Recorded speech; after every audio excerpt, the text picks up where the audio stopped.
Olá turminha, sejam todos bem-vindos a mais uma videoaula e hoje a nossa disciplina de estudo é Geografia. E nesse segundo bimestre o nosso tema de estudo é a natureza brasileira. E nessa terceira aula nós vamos estudar o capítulo 3 sobre o clima e o capítulo 4 sobre a vegetação do Brasil. Zonas de iluminação e aquecimento da Terra. Por causa da forma esférica da Terra, da inclinação de seu eixo de rotação e do seu movimento de translação, cada porção da superfície terrestre é iluminada e aquecida com uma intensidade diferente. Por causa dessa diferença de iluminação e aquecimento da superfície, podemos distinguir algumas zonas de iluminação no planeta: a zona tropical, as zonas temperadas e as zonas polares. Zona tropical. A zona tropical corresponde à região do planeta situada entre os trópicos de Câncer e de Capricórnio. Nessa região, os raios solares atingem a superfície de maneira perpendicular, iluminando-a e aquecendo-a com mais intensidade. A zona tropical é a mais iluminada e quente do planeta. A maior parte do território brasileiro situa-se na zona tropical.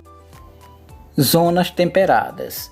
As zonas temperadas correspondem às regiões do planeta localizadas entre os trópicos e os círculos polares. Nessas regiões, os raios solares atingem a superfície de modo inclinado e, por isso, elas são menos iluminadas e aquecidas que a região tropical. Nas zonas temperadas, as temperaturas são mais amenas. Zonas polares. As zonas polares correspondem às regiões ártica e antártica do planeta, situadas entre os círculos polares e os polos. Nessas regiões, os raios solares atingem a superfície de forma muito inclinada e, por isso, elas são as menos iluminadas e aquecidas da Terra. As zonas polares apresentam as temperaturas mais baixas do planeta Terra. Tempo atmosférico não é o mesmo que clima. O tempo atmosférico é a combinação dos elementos do clima em determinado local e momento. Os elementos do clima são temperatura, chuva, ventos, nuvens e umidade. O tempo atmosférico é passageiro, variando de um momento para o outro. Em um mesmo dia, podem ocorrer tempos atmosféricos diferentes: ensolarado e quente de manhã, nublado e frio à tarde, chuvoso e frio à noite. Já o clima é a sucessão dos diferentes tempos atmosféricos que ocorrem habitualmente em um local. Existem vários tipos de clima e eles são classificados quanto à temperatura e à umidade. Climas do Brasil. A maior parte do Brasil situa-se na zona tropical, que é a região mais quente da Terra. Por isso, em nosso país, predominam climas quentes, com temperaturas elevadas e quantidade variável de chuvas. Vamos conhecer as principais características do clima do Brasil. Vamos destacar o primeiro clima equatorial. Clima quente e muito úmido, com grande quantidade de chuva durante o ano. Predomina-se na região norte. Clima tropical. Clima quente, com duas estações bem distintas, inverno seco e verão chuvoso. Tropical semiárido, clima quente e seco, com as mais elevadas temperaturas médias do país e as menores quantidades de chuva. Tropical de altitude, clima que ocorre nas áreas de planalto e de serras com mais de 1.000 metros de altitude, nos estados de São Paulo, Minas Gerais, Mato Grosso do Sul e Paraná. As temperaturas médias são mais baixas que as do clima tropical. Subtropical, clima com as temperaturas mais baixas do país, com ocorrência de neve ou geada.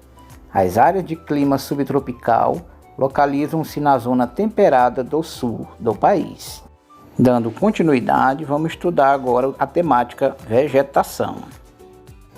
O que é vegetação? Vegetação é o conjunto de plantas de uma determinada região.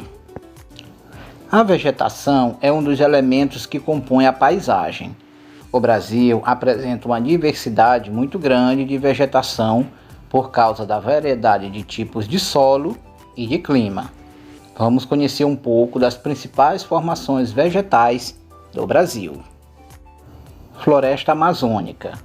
É uma floresta tropical que ocorre em áreas de clima quente e úmido, como o clima equatorial, que abrange o norte do Brasil. A floresta amazônica tem matas densas com árvores de grande porte e bem próximas uma das outras.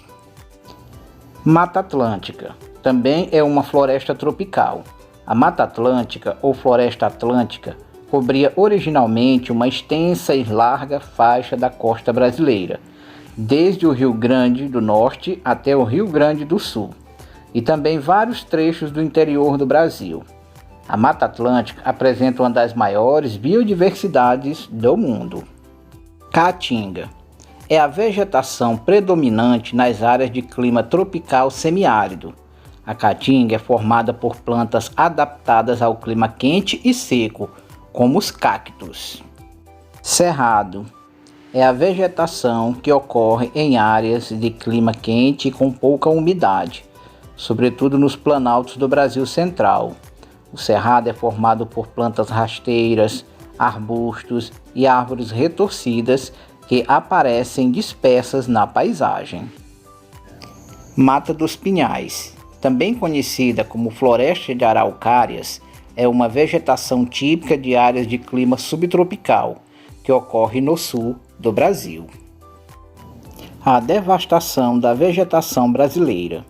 Desde o início da colonização, as formas vegetais do Brasil vêm sendo alteradas pela ação humana. O cerrado e a Mata Atlântica são as formas vegetais que foram mais alteradas. Essas formações vegetais encontram-se bastante devastadas. Originalmente, o cerrado se estendia por quase toda a porção central do Brasil.